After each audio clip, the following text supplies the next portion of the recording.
welcome to West Coast Live. Tonight we have Gary Fernandes, driver of the world famous Dan Quayle Wild Hair. How you doing tonight? I don't know what world you're in, but world famous world. It's a good one. So Gary pulled last weekend at Castile Nas and pulled off 2 first place finishes. Did that happen on purpose or? Well, when nobody else shows up and you're the only guy that pulls. So. Oh, there was 3 trucks there. Come on. Oh, there was. Yeah. No, we did all right. Good deal. Good to see it rolling again. Well, it's a wild hair track too. It gets a hook and track. So yeah. World famous and iconic. Iconic, yes, definitely iconic. Definitely a lot of history, for sure. That's for sure. Yeah. And Gary's iconic in the sport. Yeah. He used to be behind the sled for a long time. Oh yeah. I started with Dad, helping him tech this trucks. My dad. Yeah. With it had to be in the late 70s, 78 or so is when Dan finished the sled. WFPA. I was pretty young then, but by the mid 80s, I was helping my dad tech. Yeah. Mike and Susie said, "Yeah, you beat us." Yeah. Well, it's good to see Mike back out too. Yeah, his hands. Mike had a good pull. It was like, holy smokes. Yeah, he's got that truck pulling good. Yeah. Well, from the videos I saw, it looked like you were trying to take it out to the parking lot. Boy, no kidding. Through the chute and up the ramp. Well, at least I didn't hit the walls like Tucker, but hey, whatever. We don't always spit bullets or anything. Poor Tucker. He gets picked on. He didn't even hear. He's a good guy, though. He's a good kidder. So he's for good sure. for it. Yep. Gets his rig going pretty soon. Yeah. He can come out and play with us, huh? So, tell us about when you first started actually pulling, not just teching, but pulling. I don't know. I think I probably drove the original wild hair when it was a stock truck, class. The red one. No, this is the yellow, the wild. Okay. There you go, right there. Oh, wow. I did drive that truck at one pull. I obviously had a license at that time, so I was 16. But I did drive that. I did drive that truck at one pull. My dad's the one that kind of helped put it together. It was I want to say like a Louis something over there in Livingston. That's who Dan bought it from. Huh. Dan bought the Red Rabbit, and then the Red Rabbit motor went into that truck, and then Red Rabbit got a beefed up motor because Red Rabbit was in super stock class at the time. Right. So Red Rabbit actually was a hotter truck than what Wild Hair was at the beginning then. Yes, pretty much. Okay. The yellow one ended up with the stock motor, which heck, we probably still have it. I don't know. But we do have one 440 still sitting there, but I'm not sure exactly which one that one is. But yes, that one, the Red Rabbit got pulled out, and then Harry Holden built a super stock motor for Dan. They put it in the Red Rabbit. Wow. So the Red Rabbit originally was stock class. Yeah. Then of course, Red Rabbit went up, and then he bought this one, and then my dad and him just kind of got together, and they've been together ever since. I mean, my dad obviously pulled the Jeep for years and years too, and that would be, let me see. He's got a picture of that. Is that the Jeep? No, that's Lawrence Vieira Crazy Ride. This is it. There it is, right there. Yes. So, did you guys have a hard time keeping axles in that thing? Because I know Jeeps always were notorious for breaking axles and drives. Well, mind you got to if you go back far enough, you realize that it was actually the 3,000 pound 30 super stock. That Jeep was 3,000-pound super stock class. Oh, Because that's it had aluminum intake manifold. That kicked it into the super stock class. Now you got to remember, back in the day, that is a V6, so a V6 could hang weight. A V8 couldn't hang no weight. Oh, really? Wow. Yeah, a V8 stripped down like that, Dad's V6, he can hang weight. In fact, if you look real closely, you can see that there's weight behind the seat. Oh, yeah. Oh yeah. Because every once in a while he would pull 45 and 35 and 45. Oh, wow. With a V6, huh? Yeah, and then of course, that's when Chet Longacre kind of came involved back in the day too. And then around that time, not too long, they changed it to a 3,500-pound class. Well, then the V8 started hanging weight, and it was harder and harder to Dad beat the V8s because they were actually having a little bit more hook because of the weight. Right. Now I see the weights on the front there. Those T looking weights, are those the same weights that later ran on Wild? No, I still got those weights in my mom's shop. Really? That's the same. Those were Case made by Case, had those on tractors. Oh yeah. Oh, wow. They're T-shaped to them. Wow. Yeah, and then that's the same weights as Dan has on the Wild Hair. Yeah. Also currently. Yeah. I'll be dang. Yes, Dad. In fact, I still have that same weight bar. And the Jeep, of course. Of course, the Jeep, but my mom, except my mom's. See, I always thought and that's actually a good thing, good clarification, because I always thought Wild Hair came for Rabbit. I want to say, you know what? Luke, that truck came from Louis Cabral, I believe. Huh. That would be like Eric Cabral's uncle that had a dairy in Livingston. Oh, wow. If I remember right, I said Cabral. Yes, it wasn't Coelho. It was maybe a Cabral, and that was, I believe, that was Eric's Uncle or something. Oh, wow. Huh. Or some relative of them. Right. They had a dairy over in Livingston, and then that's where it came to, because the back tailgate was all smashed down from hay bales hitting it. Yeah. Old ranch truck. Yeah. Typical ranch truck. Yeah.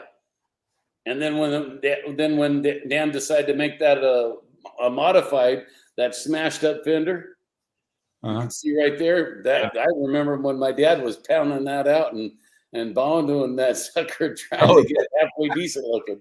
Oh, damn. Yes, that one right there. But the opposite side, obviously. Right there. There you go. That spot right there. Oh, wow. I'll be damned. Yeah. Dad spent a whole lot of time in that corner beating that sucker so he can get that light back in there right. That's when they made him out of steel, So yeah, that was Dad was never really a painter, but he was always kind of a body and tape man. My dad and my Uncle Jim, they painted that purple Jeep themselves. Wow. They painted 271. One was a 71 1-ton. The other one was a 71 like a fleet side long bed, which was my Uncle Jim's. And then they had actually a Jeep, a trailer they built that hauled 2 Jeeps on it. And then Uncle Jim had a V8 Jeep that used to run in the sand drag. So that's what Dad did prior to pulling, was going to the sand drags. Mike and Susie are asking, what about the Jeep pickup? The cab over.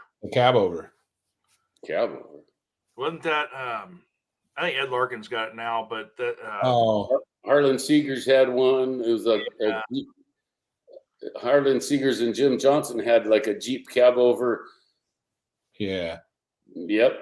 Little Loco, he called it. Yeah, Little Loco. Yeah. Yeah. Oh, they were asking about that. I got a lot of old. Well, that's the Jim Massetti has a collage, and my mom has a collage that we made of black and whites of the old pulling.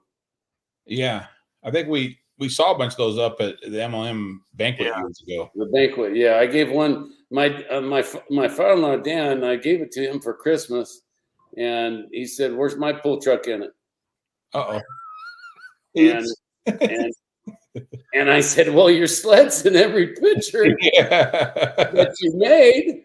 That he wasn't that impressed about it. So then I turned around and gave it to Jim Massetti. My mom still has hers, though. Oh, nice. It's sitting in the laundry room, hanging on the wall right there as I walk out. Where's my pull truck? Where's my pull truck? I can see that. Yeah, that's funny. Well, then, and we literally found those pictures in an old bathroom in the back of the old barn where his old office was. That's where we found those pictures, a box of them. Oh, wow. And then we surprised him with that photo at Christmas time. And the first thing he said, "Where's my truck?" There's a pretty cool picture of both of them pulling the Danco sled. Yeah, there's both of them. Yeah, Rough Rider there in the background. Yeah, we still have that. Still, the sled's still there. Is it? Oh, right on. Yeah, still there. Yeah. Eric Cabral, Eric Roach has said something about it, or Did he? So everybody kind of. I don't know. I said I think it needs to stay here. Yeah. It just needs to stay here. Mr. Coelho wants to go look at it. He can go over there and look at it. There you go. Yep. Well, tell us a little bit of the history of the wild hare. I mean, we started in on it, Red Rabbit first and everything else. And well, it started out, Don Hicks was that motor. I believe that motor originally, the first motor came through Don Hicks. Don Hicks, the one that built that motor first. The first, and that might have been the Melodon, the one we still have. The 572? Well, it was a 540 at that time, if I'm not mistaken. Huh. And then that one, it got it got promoted and a blower put on it. Oh, as a 540 that went in the energy release, the Corvette, the 67 Corvette. Nice. Yeah, I couldn't find a picture of the Corvette. Oh man, that thing was cool. And then I got the pleasure of driving that for a couple of years. My cousin Ronnie was with me with a lot of the pools when I ran the sled, and so Ronnie would run the sled when I would get to drive the Corvette. So I'd got to at least drive the Corvette at the end of every pool.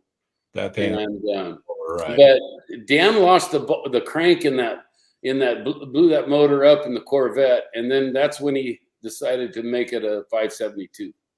Wow. But then I think, if I'm not mistaken, he had to had that girdle rebuilt too. Oh wow. So we still have the 572 and the old 636, of course, and then this one. So Arnold needs to buy the 636. So that way that motor can go back to the old Rabbit. Exactly. Yeah. That way motor will go right back there. Yep. With what's that?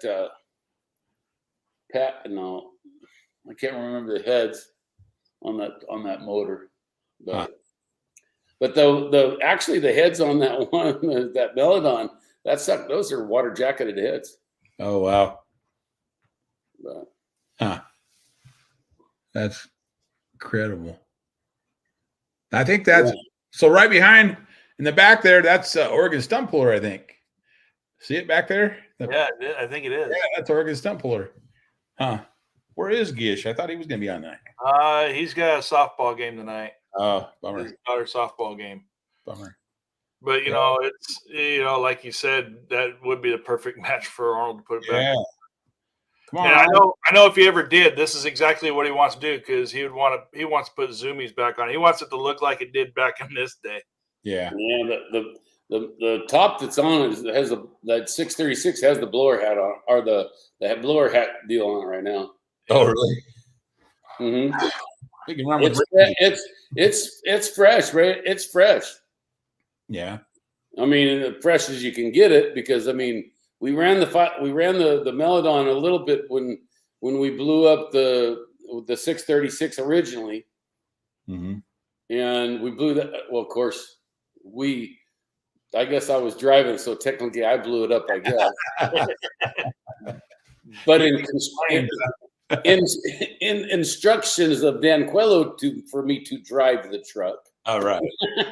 that means anything. And then Yeah, afterwards, I you still, didn't I say still feel bad, but that. Yeah. ironically, we were on our way to Eureka to a pool, and Dan says, "Hey, well, we should build another motor." Well, in Willits, we went to Eureka, pulled in Eureka. The next day or two, there was a pool back in Willits, and blew the motor up right there. Ah. Well, ever since then, we haven't talked about building another motor because I think that's an omen. Oh, Why?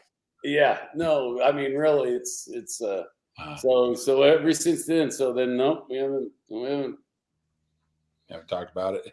nope.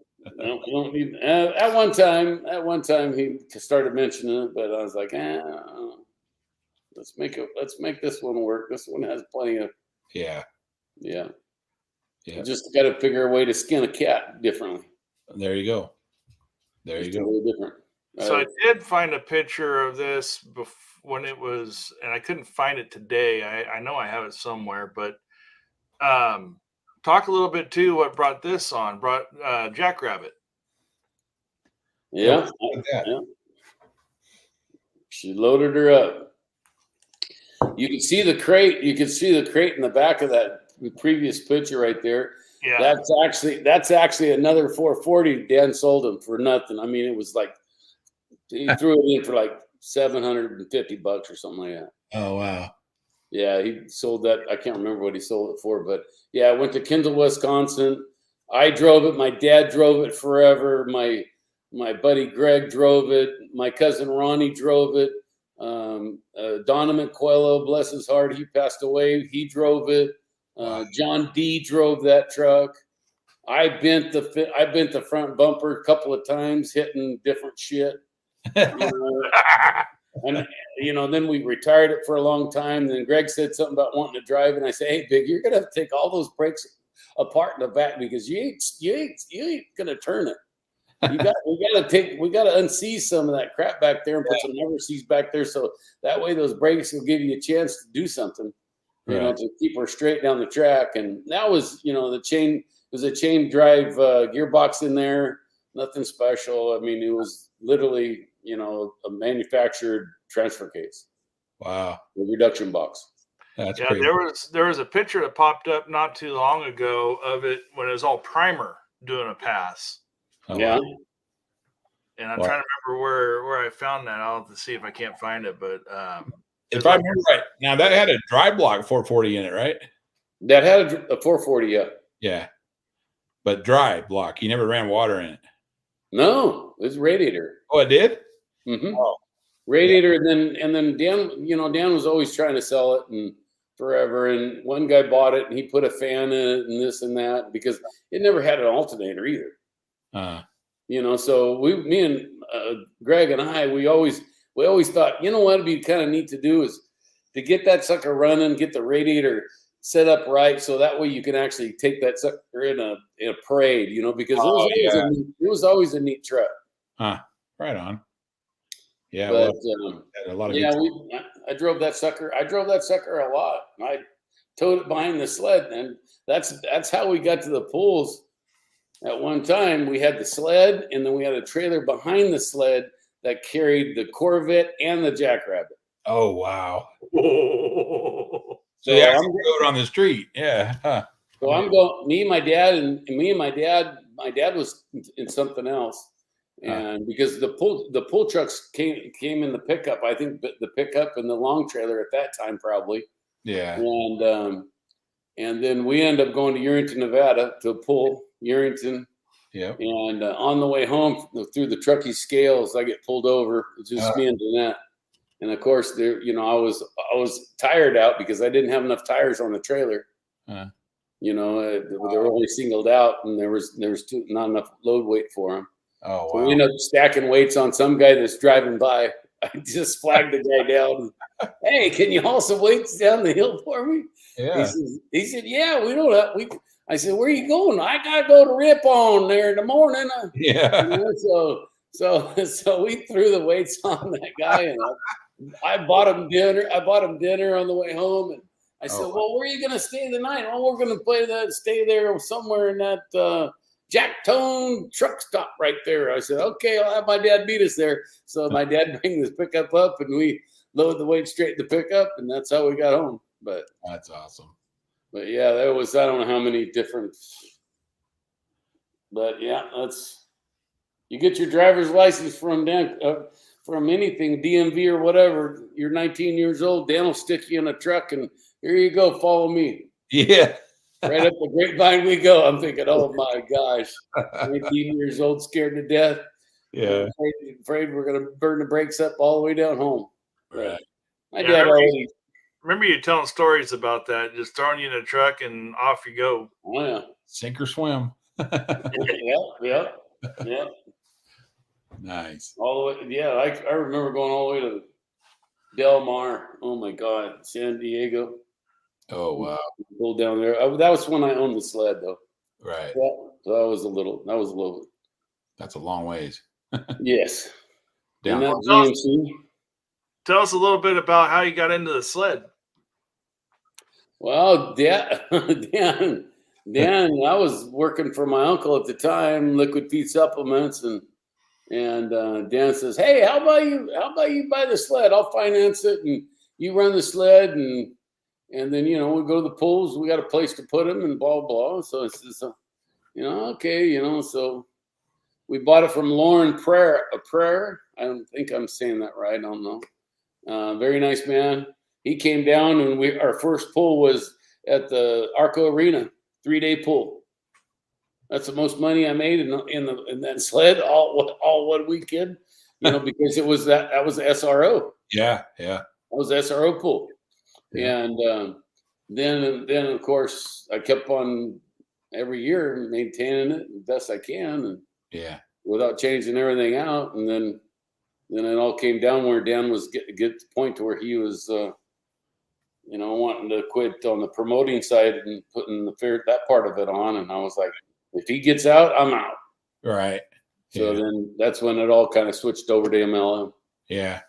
So I was happy.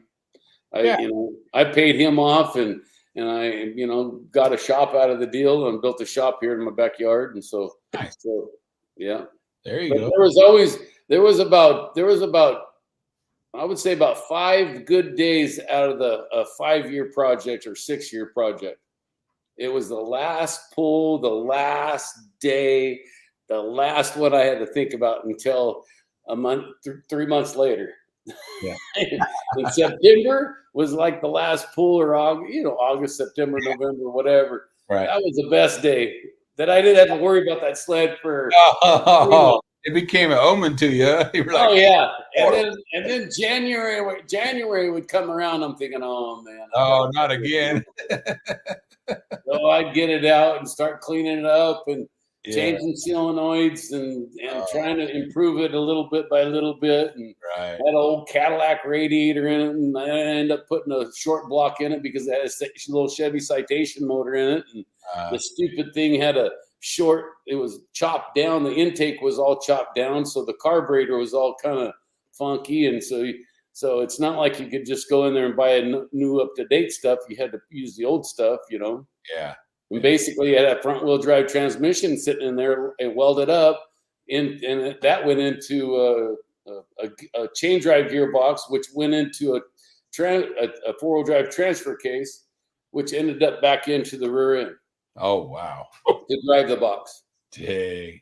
Yeah, so it was, and then the poor little guy didn't have a whole lot of horsepower, so when we get soft tracks, it got hot, temperature wise. Yeah. So I had 2 fans blowing, sucking, and one pushing, and it's just to trying to get that enough cooling capacity. Huh. Wow. Who set up the old sled? Dan built the original one, and I'd say 77. He built the original sled because my dad went to a pool, Big Brothers pool, the very first 4-wheel drive pool in Turlock, which is a Big Brothers pool in Turlock Fairgrounds, and they had the old horse sled. Mm-hmm. Oh wow! At that time, right there, that was 76. At that time. My dad, my uncle was presented to want somebody to build a sled. Wow. And my dad and my uncle, they're in dairy construction. They ain't messing with no sled. Right. We're making a living here. You know what I mean? We Yeah. don't have time to do that. And Dan's the one that built it. At the time, I didn't know Dan. My dad did business with Dan because our 71 one-ton had a flatbed on it, and Dan built that flatbed. Oh, wow. Yeah, Dan built that flatbed in 1971 for my dad. Well, That we had a Travelese camper on it, and he'd take that off and put his utility boxes on the side, and that was his work truck. So that's what he started fabricating and building. Yeah, and well, technically in '63 is when he technically started.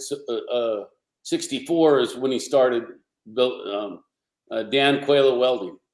Wow.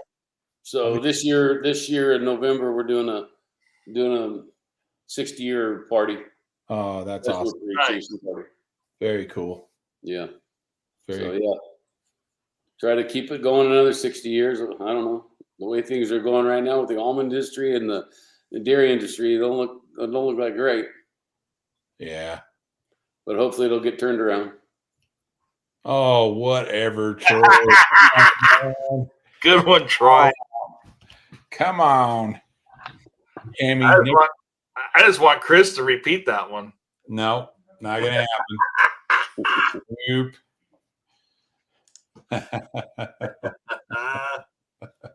You guys, whatever. That's what's fun about this, though. You know, we can tease each other and whatnot, and yeah, Ford, Chevy, Dodge, it doesn't matter. No, it's just having fun. Well, let's talk about the new, or I shouldn't say new. It's been around for quite a long time, but the updated wild hair and how that came about. No, I don't know. That's about what we talked about right there. Right around 2011 is when we built that motor. Yeah, 2011, 2012. I heard a story. He got that body from some guy that I guess the body was. No, that body came from Dodge. Yeah, right. But there was some kind of defect with it or something. He was telling me that's why. Something about a seatbelt defect in the back of the cab area. Yeah. And the running gear and suspension and everything else went to a college. Oh, so wow. Dan had to take the body off, and then the rest of the this is a brand new pickup. Right. And it's never been on the road. And the rest of it went to some college. Oh, wow. For them to play with. Yeah. I wish you had pictures of it, how it tilts, because it's pretty cool. The cab, just the cab and the front end all come up at once. It like tilts back against the bed, kind of, right? Yeah. It's on a swing deal. That's how you. It's all right, but it's still not that convenient to work on. No, it's all right if you have a bridge crane above you, like I do.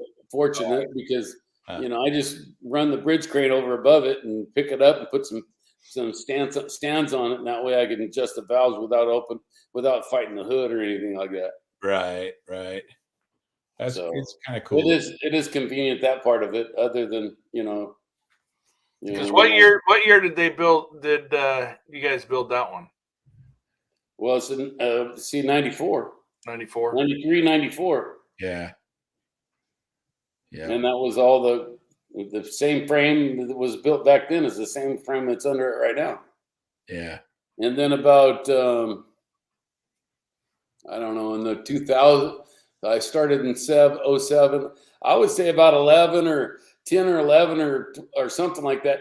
I think I took the whole body off and repainted the whole frame. Oh, nice. It needs to be done again. Yeah. I mean, it's never ending on these things, on John. Yeah, I mean, it needs to be done again. But I've been working on, updating, putting some hubs on it and stuff like that, and aluminum hubs and stuff. I got the front brakes, but of course I got probably the oldest antique axles, the 10 spline axles up front. Oh, really? Still? Oh, wow. Yeah, the 10 spines are still up front. Oh, wow. And heck, the ring gear, the front ring gear has a chip in like 3 or 4 teeth. Oh, geez. So I broke an axle and the piece fell underneath there and started tumbling around, chipping the teeth. And oh no! And I was like, you know what? I'm just gonna clean these teeth right back up, put it right back in. Well, they'll last 300 feet, Come on. Yeah, guys, and I just figured, shit. Well, what all it could do is just break again, Yeah. and it's the same teeth that's in it right now. Wow. I mean, it's because it has a short axle. It's an offset, so it has a short axle, and that's what happens. You just gotta every once in a while pull that axle out and see how many turns it's turning, and Oh, it's. I got another axle. I got another ring and pinion for it, so or ring gear at least.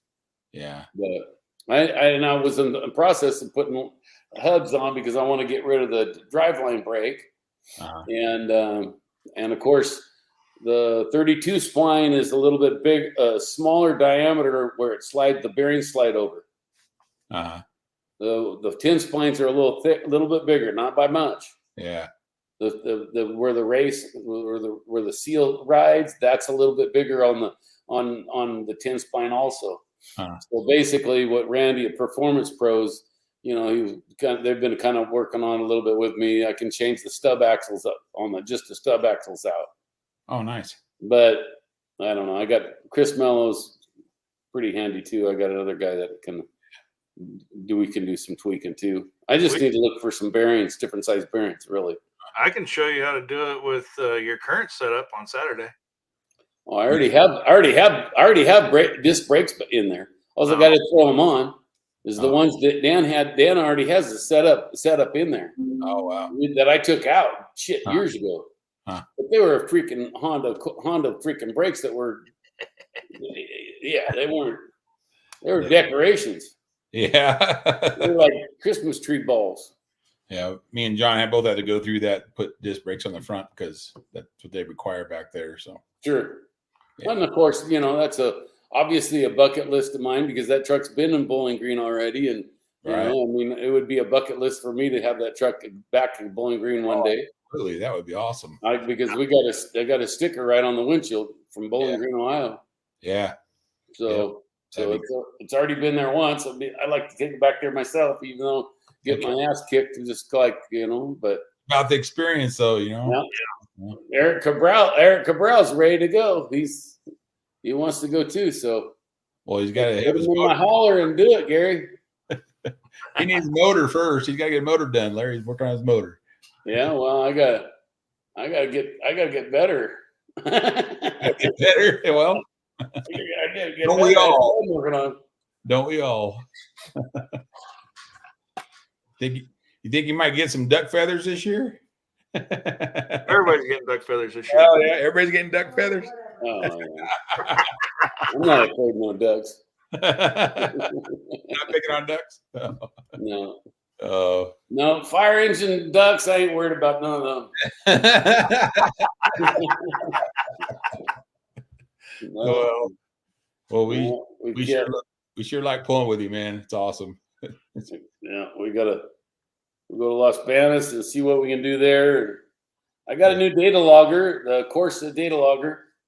Oh, nice. I can tell you what you're doing wrong, huh? Yeah, pretty much everything. Right.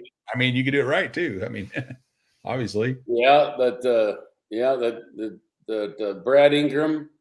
I called around. I talked to RPM. I talked to some different people. And obviously, you're looking at different price ranges and stuff like that. And I called Randy, of course, with Performance Pros, and he has a he has that one race pack deal, and Randy says, "Hey, Gary, this is the guy you need to call. Call Brad Ingram. Yeah, call Brad and talk to him about it because, I'm not getting a whole lot of support with race pack. So, and I'm a dealer, and I know what's going on. Right." You need to probably talk to Brad and see what you can find over there. There you go. That makes you happy. I mean, and like I said, it's not the cheapest game in town, but it is pretty nice talking to somebody that actually can relate to exactly what class we're in. Yeah. He's not a smoker. Yes, he is a smoker, but he is a 4-wheel drive. He knows exactly what my language is talking about, and he's talking the same thing. I don't have nothing against the people with RPM. They were very nice to me. but I'm talking to them, and I'm telling them about my 19 tech, because Dan bought that centric data logger in, believe it or not, 1994. Wow. Is that what the wheel was hooked up to? Huh? Is that what the wheel was for? The wheel was, yes. That data logger was built and set up, and I have the original receipt in a folder in there. Oh, $4,400 in 1994. Wow.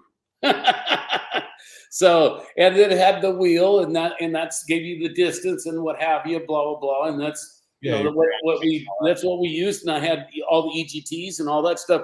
We had all that stuff all these years, all the different all the different motors that we put in. Right. Yeah. So and then of course the guy that designed this thing, we talked to him about 5 or 6 years ago, and one of the sensors, I needed another sensor, and Dan called him, and the guy was like in Florida at the time. He said, "This is the last one I have." Oh, wow. You're not going to get another one. And then shit. And so advising somebody else, right? Yeah, that was pretty awesome though. I mean, really, I stopped using it probably in 21, 22, COVID, and then I was kind of limited myself, and then right at the end of like 22, I would say somewhere in there, I lost another sensor, and the machine won't even work anymore because that was the trigger sensor. Right. It was a driveline. I still had the RPM would work, but the driveline sensor is the one that was a trigger. Once the driveline started to move, then it would trigger the computer. Oh, wow.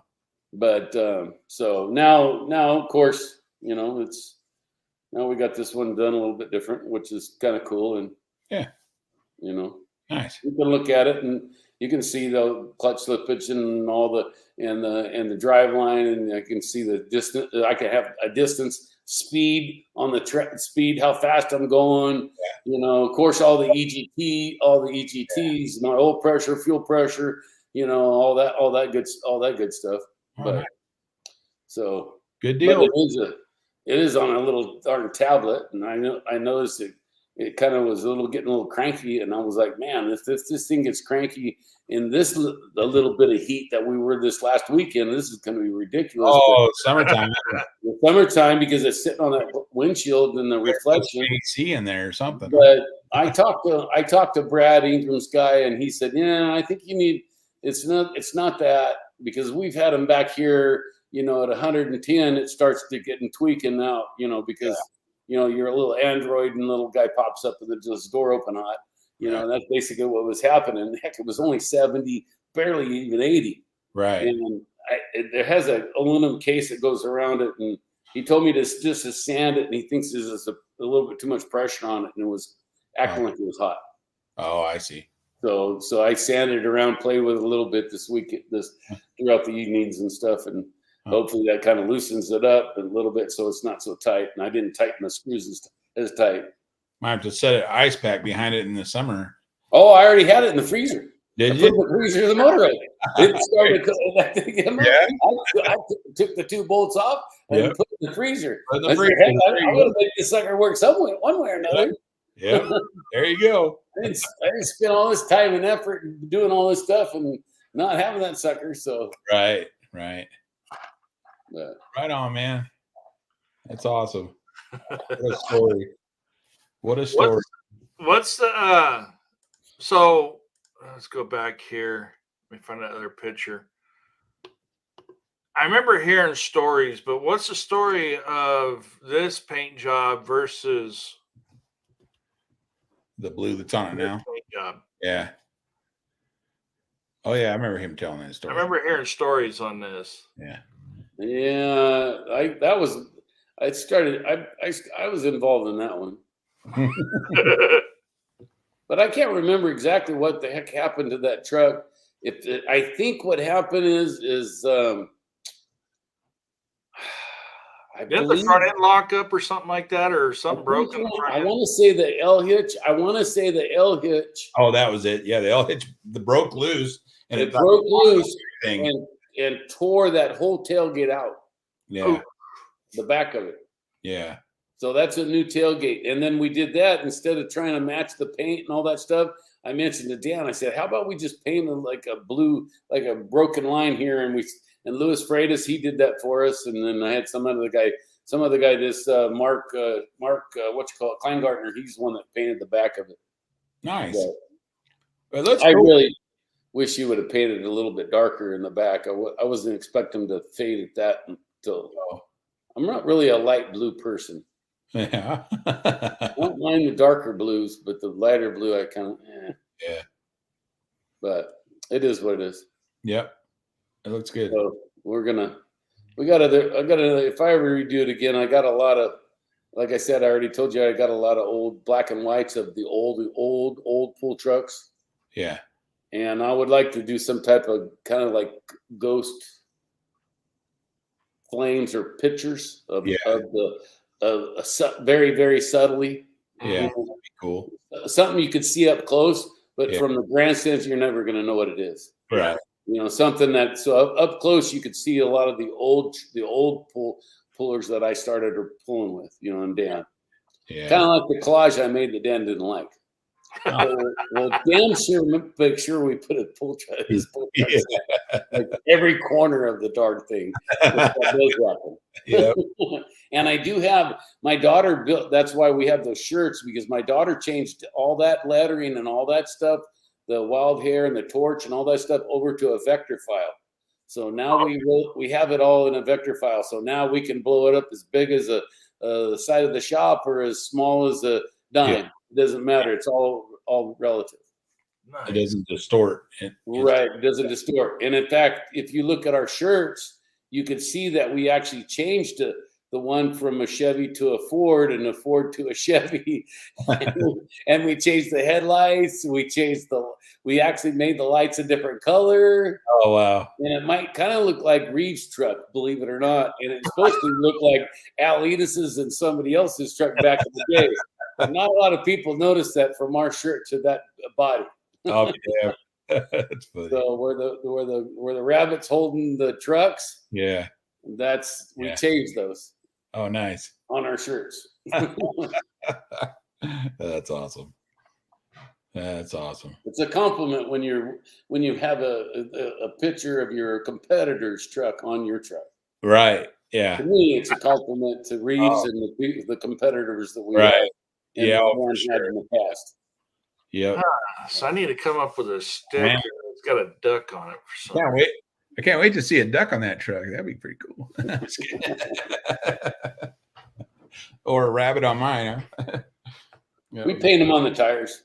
Yeah, on the tread. Yeah. Hey, Chris, you'll be in the rear taillight so you can see it. Yeah. Okay. Yeah.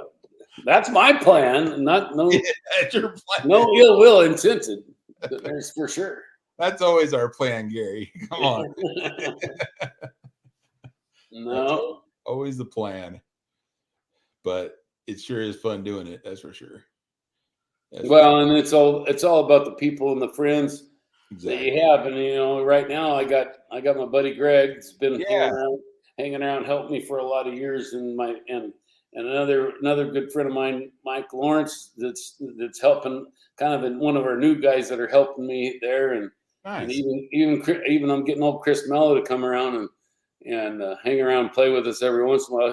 They were all three of those guys were down there and their wives at the Castle in Austin. We had a good time and took the motor home. Good. So good deal. But that was kind of a fun deal. Greg's always fun at the pools. Yeah, Greg's a good guy. He's awesome. Yeah. Heart of gold. Heart of gold. Yep. Exactly. Yeah, I tried to get him on here with us tonight, but he said he wasn't getting off till 6:30. So. Oh, dang. Yeah, he works. He puts in some hours. Yeah. Well, he has to, so you guys go play. Well, yeah. We got to go to Sand Mountain the week before, and we know we're here. We're gonna go to Las Banas. The guys are gonna go to Las Banas, and the girls are gonna go to Corbin and Cash over here at some concert. Oh yeah. Wow. Yeah. So yeah. Good deal. So you guys gonna make chowchilla? No. No. Oh, I'm going up I'm going to go up the mountains and rake needles. oh, Greg just got home. He said, Yeah, jump on, Greg. I sent you the link. "Yeah, yeah, you can jump on, man." I'm sure Greg's got some good stories. Oh yeah, oh yeah, for sure. Yeah, Greg, like I said, he drove that Jackrabbit a lot. Yeah, Yeah. I remember you guys used to raffle off rides in that. Yes, Urington. Yeah, And I think, if I'm not mistaken, I don't know what family that is in Urington, but almost every year the same family bought it. oh yeah, Yeah, the dad drove, the mother drove, the son drove, the grandson drove. wow. Everybody rode in that Jackrabbit. And I mean, this is not no chump change. I mean, it would go up like $500. Right, yeah. Oh yeah. Wow. Oh, yeah. That auctioneer there, and it was the same family that bought it almost every year. The 5 or 6 years that we took it up there, Is that right? I think it was the same family that bought it. I'll be dang.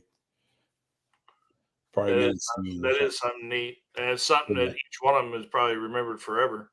Oh yeah, for sure. Yeah. Well, the thing is right now we don't have anything like that. There's no, like, it kind of broke up the show, I think, because once Yeah. you watch 150 trucks go, you kind of want something different, Yeah. And so you bring a Jackrabbit out, raffle off a ride, and that really gets everybody going. But Yeah, in fact, I think for a while they're raffling like one in the beginning and one at the end in Urington. yeah, Do a night. They Yeah. raise some money doing that, but yeah. there's not everybody's gonna take on the liability that that. Right. Back then, it was kind of a little bit different, Yeah. But unfortunately, reality. Yeah, and now they have time limits. You guys are supposed to get done within a certain amount of Yeah. time. And if you have 70 hooks, it's going to take a while. So, but Well, we definitely have a lot of hooks. oh If you want to go to a pool, yeah, you can pick wherever you want to go. I mean, there's a lot. Yeah, it's. Did you guys ever pull big iron from Minnesota?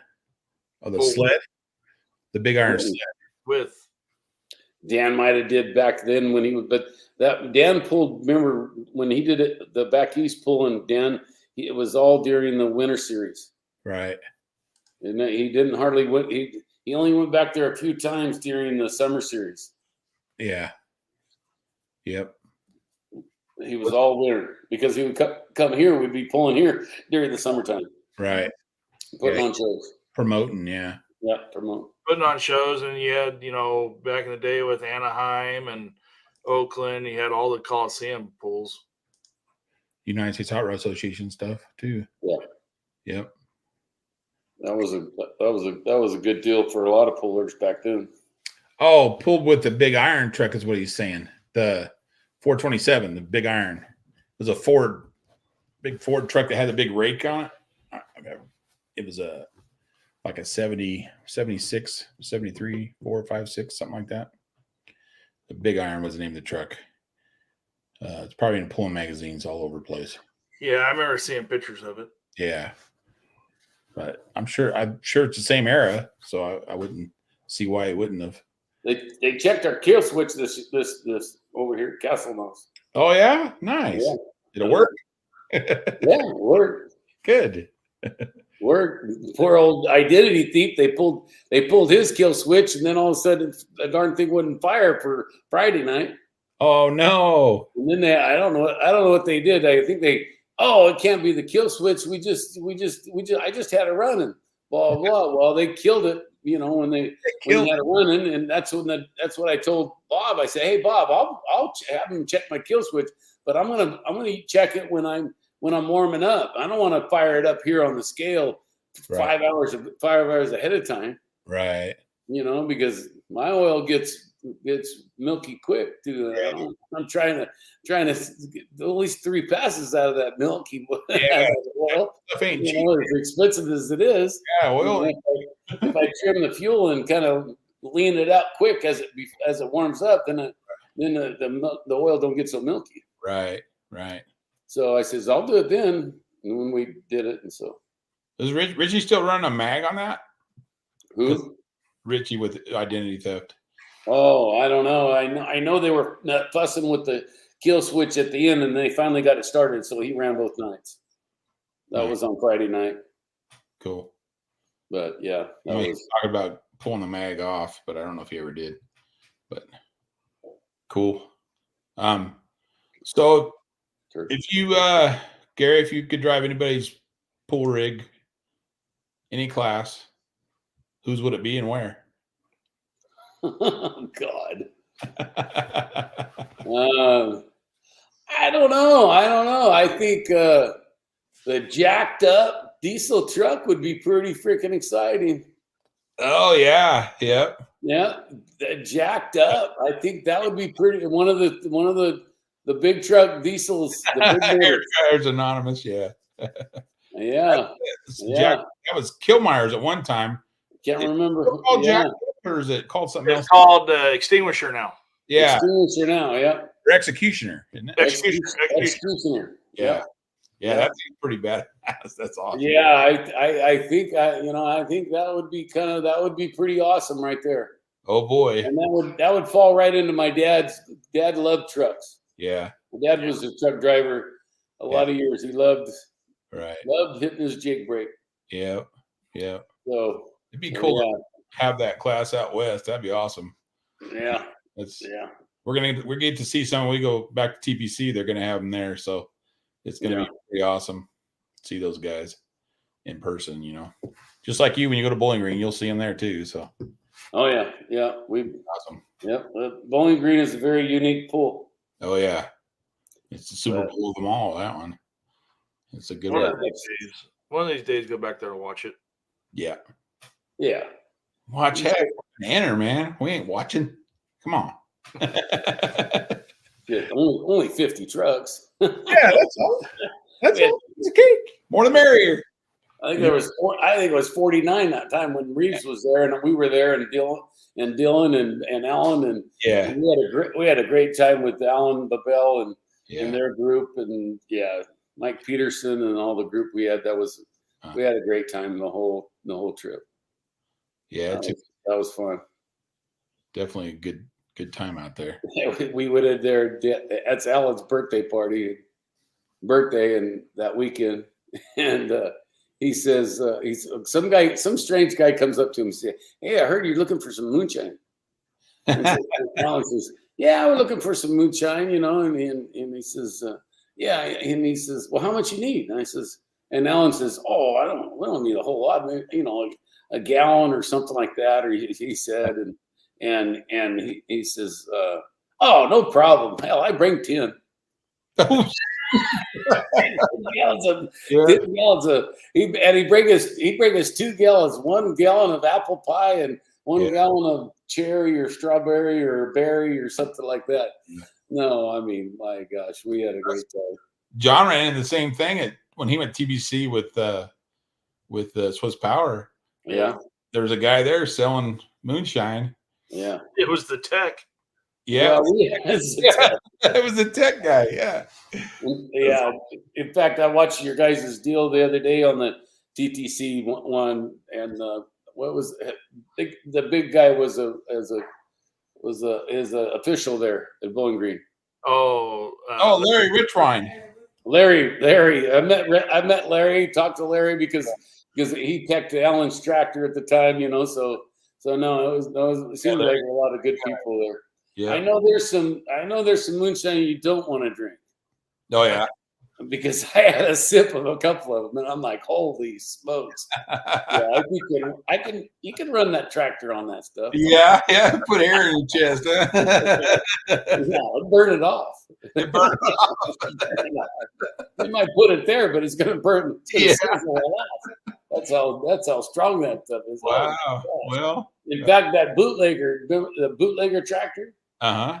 We were with him, and he had a glass jar of that stuff. We took a sip with him. Holy. Yeah. But then there's another guy that we went over there and hung around. Very nice guys. And he has, maybe the Get Her Done tractor.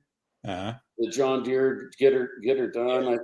Very nice guys. We sat there and drank, I don't know, a couple of quarts of moonshine with him. Oh wow. All the way around a circle. And hey, you want a shirt? Here, gave me a shirt and a t-shirt, one of his t-shirts, and that's awesome. a lot of neat people up there for sure. Yeah. Well, just in pulling community in general. I mean, just a lot of cool people. Me and Dan went to that pool before. Kevin Schumacher. Yep. We went to that pool, and I told Dan, I said, "Hey, Dan," I says, "I think I heard that you can't buy beer there." And Dan says, "Oh, you can buy beer there. They drinking beer all over the place there."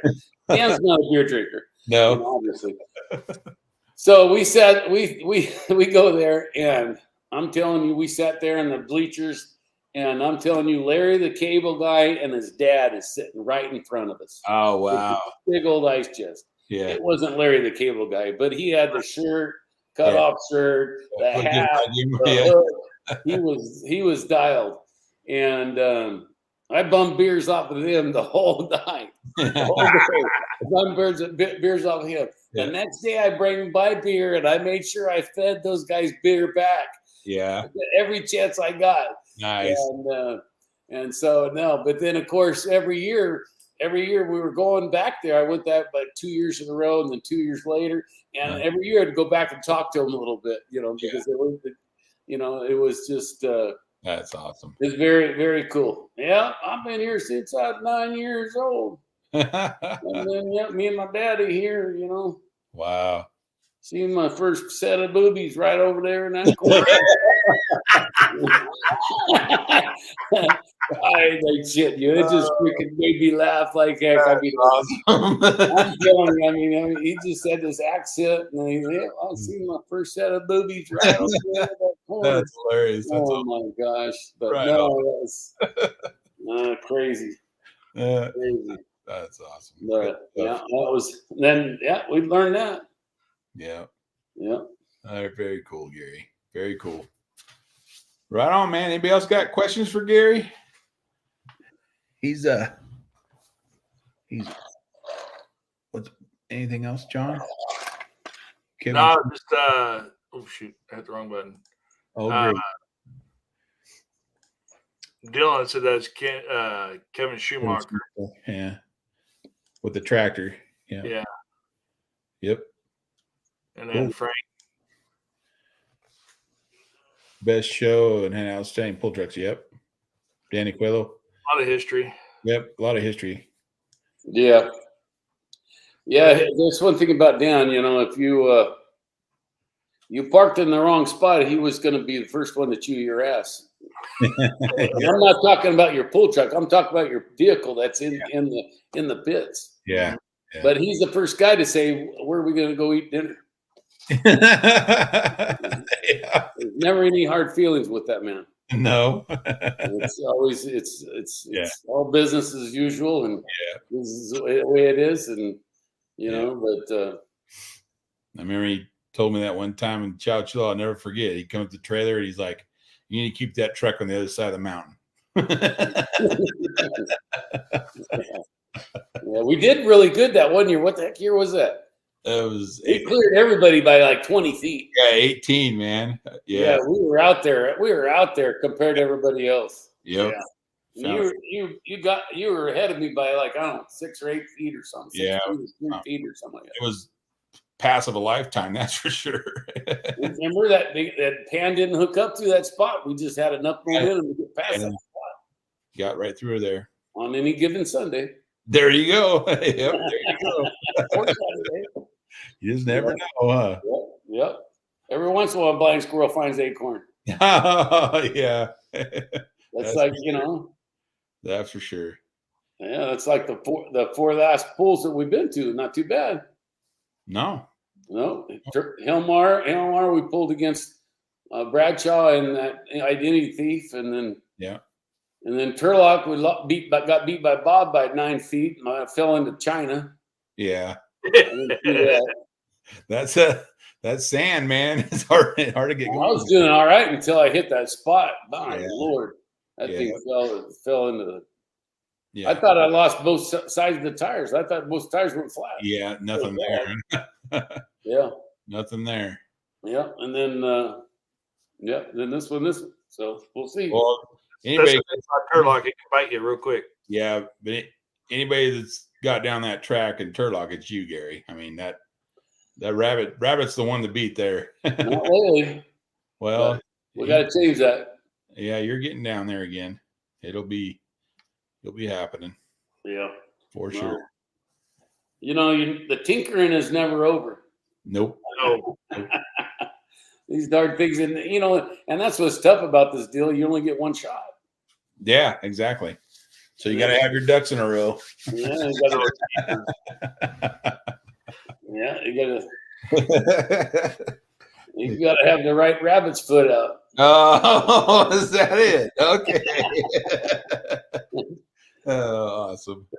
Right on. You and your duck jokes. I had to come up with a rabbit. I know it. I knew you'd come back. That's why I said it. Quack, quack. We're gonna get him there's a wall painted of the duck hunt. We're gonna get him that for his backyard. Whatever. Well, send me something. Send me something. I'll cut it up. Yeah. I got It says I rabbit season and my duck plasma season. cutter. I'll cut it up for you. Rabbit season, duck season. But Gary will cut it out instead of the dog holding the ducks like that's gonna be a rabbit holding the ducks. Oh boy, I can see the banquet already. You guys. Oh, good times. For sure. Right on, man. Thanks a lot, Gary, for coming on, man. We appreciate it. Okay. You definitely shared with us a lot of history of that. Yeah. All that things were started, and keep it going. And if you see Danny, give him our best, huh? Yeah. I seen him out of the house and went in there and went to the eye doctor, and one of Dan's old customers that came by and dropped off a ram. Dan built him a trailer and built him a couple of trailers, end dump trailers, 24-foot end dumps in 1974. Wow. Still rebuilding the rams for him. Wow, that's awesome. Wow. The last ram we rebuilt the ram in 2018, and I was going down south and I delivered it to him. And that's the ram they actually just put onto that trailer. It started leaking, so they put that ram on. Wow. So now I got the other ram. That one too. Yeah. And Dan, and he has the first and the second 24-foot end dump that Dan built. Wow.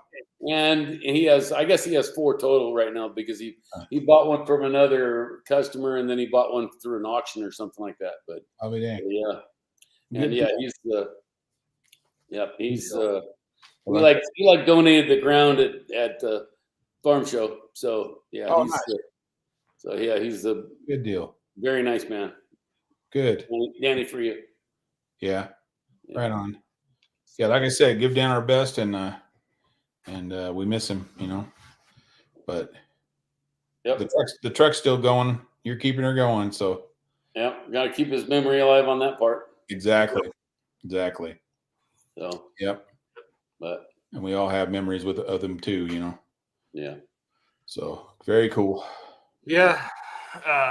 Look forward to this Saturday. Get down there and good luck, guys. Hope it don't rain too hard. So they're paying our class, aren't they? Yeah. Oh yeah. Yeah. I think we're getting a lot of. There's a lot of pools out there. Oh boy. There's a lot of pools. There's a lot of pools out there. Yeah. I almost hate to say it this way, but there's almost too many. Well, not only that, you got Donnie Fagundes, you got L&L, you got Brian Massetti, you got Valley Tractor Pullers. Yep. You got all those guys. All those guys are paying our purse, and it's not much, Obviously, when Dan used to pay more 20 years ago, but it is what it is. I think we set those prices, and they've been paying them. But then you get a lot of these fundraiser deals that are not really doing it. No. And I think they need to change that, at least give the option for a guy to donate the money back. Right. So that way it's fair for the promoter via being a fundraiser promoter or being any kind of promoter. You're Yeah. you're still paying the purse. And I can mark that box and says that, yes, I want to donate my winnings back to the Cancer Society or There the you go. Children's Hospital Yeah. or whatever fundraiser that is. So that way it's still the same way. And then that's why Dan's biggest problem with the Hilmar deal was Yeah. because they never paid our purse. Right. And it should be pretty much standard, Yeah. to do it. I agree. But in the same token, we need to kind of think about too is it's very tough when when they're paying 8 places and we only give them 3 trucks. Right. Yeah. I think that in my heart of hearts and my father-in-law's heart of hearts is we deserve them 8 trucks. Yeah. Yeah. So and there's plenty of trucks out there right now too. Well, yeah, we know because at Clements there was what 24. Yeah. 22, I think. So. And yes, 2 are from back east, Johnson boys, which was awesome to see those guys pull. Yeah. Yeah. I was happy to beat the Sun both nights, though. Yeah. Yeah. That don't mean I could beat them in Bowling Green, though. Right. On a horseshit track, we could. I got a chance. Far out of us, boy. And for them never being there too, they just took it to us. I mean, yeah, they did. It was awesome. Yeah, it was pretty cool. Very cool. It was kind of like when we had the Oregon boys come here to Nevada. They never been here, kicked our butts. I'm like, really? Yeah. It happens. Yep. For beginner's luck. But thanks, Gary. Right on. Yeah, thanks, Gary. Talk to you later. Talk to you later, man. Bye. Good luck this weekend. Yep. Thank you. Hope it don't rain. Yeah. So, yeah, we got Los Banos this weekend. Also, too, they're doing the Cal Poly Royal also this weekend too. They The makeup date. moved the date, the makeup date. It's coinciding with the FFA state finals. Yeah. Because the Poly tractor team puts it together with something that goes on at the college, so they had to put it with something, and the state finals is what it landed on. Yeah. So, because like Poly Royals usually during open house for all the students that are coming in to see the school and everything else, and then they're doing it on this weekend the same time as Los Banos because of the FFA state finals is at Cal Poly that weekend. So it's really hard for these promoters to get everything. Yeah, it's hard. It's hard to keep it from happening, but when you got to do it, line it up with something like that, it's understandable. Right. But so we got Los Banos this weekend. Sundays. I got the flyer right here. I don't have the flyer for the other one, but I got the Los Banos flyer. May 4th, scales 2 to 5, all classes. Show starts at 7. Los Banos Fairgrounds. Then the following weekend is Chowchilla. Sunday is Red Bluff. Oh yeah, This Sunday's Red Bluff for L&L. Yeah. I don't know what the times and stuff were on that. I totally lost that flyer. There you go, rookie. Yeah, I know. But you go to L&L's Facebook page, you'll have it on there. Yeah, it's on there.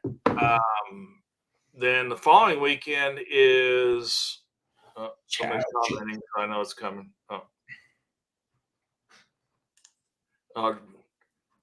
Richard. Seems like feast of famine and employing season. Yep. And we've talked about that before. Is you know, like Larry Lopes and I were talking about this in the shop here a while back. Is every so many years it happens when you got a northern pole or northern fair and a central fair, northern and southern fair, they'll end up landing on the same weekends. Yeah, and it's unfortunate, but it happens every so many years. Yeah. So you'll end up with some double stack, but there's plenty of vehicles go around to make good shows at both. There's plenty of trucks. Yeah. Tractors. So there's plenty to go around. I mean, they're all going to have good shows. Yep. So you got Chowchilla, MLM's Chowchilla on the Friday the 10th. That's opening season for him. So opening pool for Brian. Then the next day is Max Cackle's Dixon Fair. Right. It's west of Sacramento. yeah. So that's the next 2 weeks, and then while we're gone, I think it is. L&L has King City. I Yeah. think usually that weekend. King City for L&L. That one there, you got to really make sure you get there early and everything because the pits are very tight. Very tight. Yeah. Good crowd though. Really good crowd, good track. Yeah. Good track. Yep. So the next 3 weeks is pretty stacked up with, we're coming into the season now where it's almost every weekend there's something going on. Right. Yeah. You got no excuses if you're not pulling because there's plenty to do. There's plenty of hooks to go to. Plenty of hooks. So, there's a lot going on in the next few months. Oh boy. And yeah, you definitely don't have to worry about picking where to go. That's for sure. There's enough. Plenty. But just a little bit about where we're going in May 17 and 18 with the Pullers Championship. They did the draw tonight, and I figured, Chris, you can read off the draw, the pulling order. Yep. For our class. I think I got the right here. Yeah, this Friday night.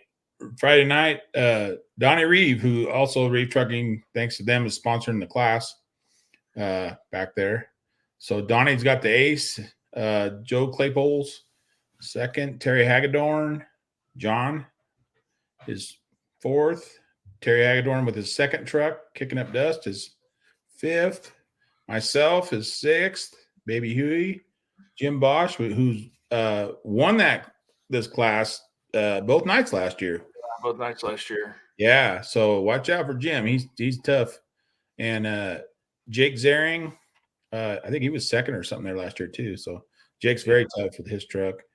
Jason Brammer, multi-time national champion, has got his truck back. He's back out and got it ready to go. Another different body and paint, but he's excited to come out too. That's going to be his debut for this year. And then Bobby Morrill out of California with the Bodacious. Bodacious.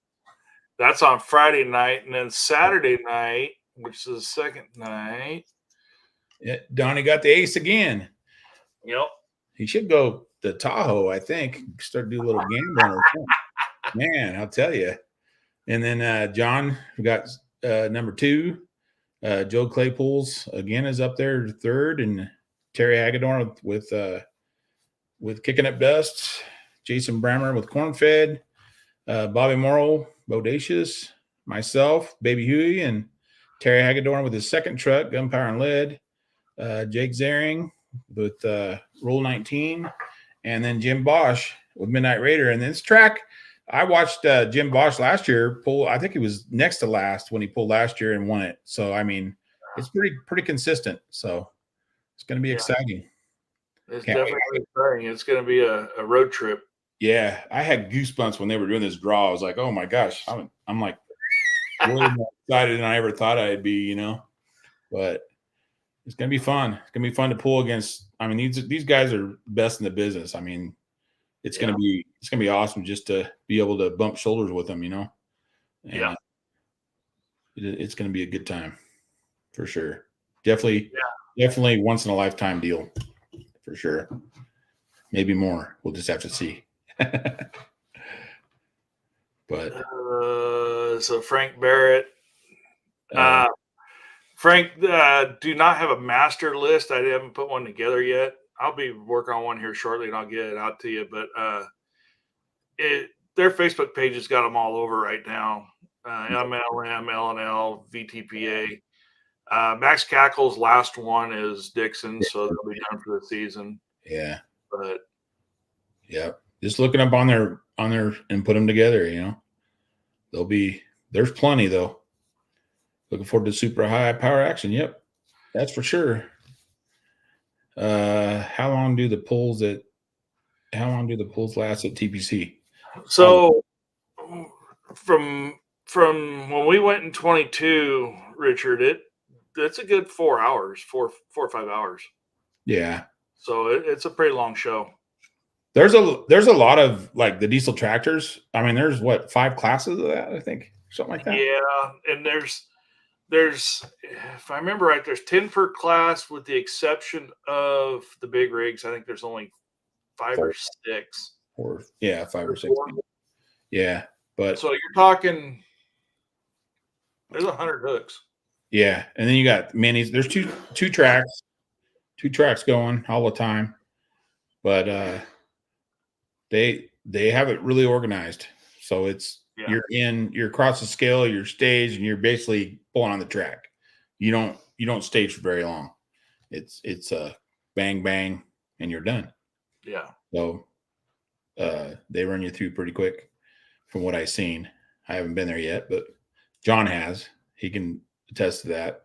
Yeah, and what they do there is, from when we went, is they pull you into tech from class to class, and you go right from the scale right to staging.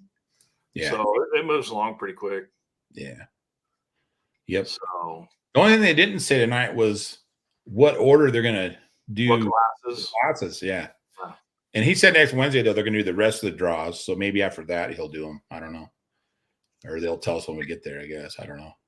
But yeah, that's what the pulling order is for TPC. So, and the live stream's going to be on there. So, for those that aren't going out there or they're going to be at home and stuff like that, the live stream's going to be available. Yes. So you can watch it at home. Yep.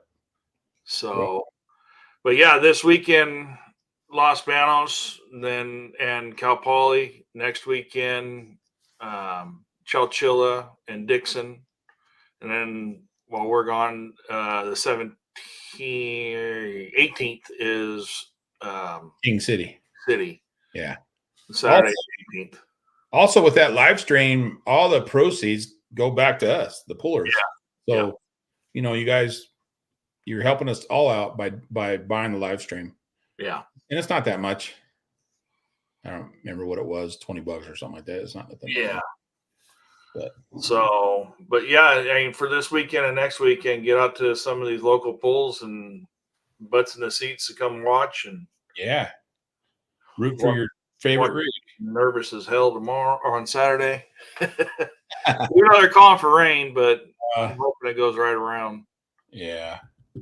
Well, if everything checks out good, you'll be ready to roll. Yep. And Chris is coming down for Chowchilla, and as long as it don't snow on him. No, it looked pretty clear then, so let's keep it clear. We don't need snow up there. So, all right. Well, next show in 2 weeks, we're gonna have a little bit of a different style show. We'll be on the road. We'll be on the road to TPC. So they're gonna, Kinsey or somebody's gonna monitor the show, and we're hopefully either we're gonna do it from the road or we're gonna do it from the hotel. But we're just gonna talk about the trip and how it's going, and talk about the fun we're having and stuff. It's going to be a short show, but it's just going to be a on the road show. There you go. Going to have us all in the group. So it'll be fun. It'll be a fun show. So join us in 2 weeks as we're traveling, having a good time, and creating memories. Exactly. And Sharon, when you go? Until next week or 2 weeks. 2 weeks. See ya. See you.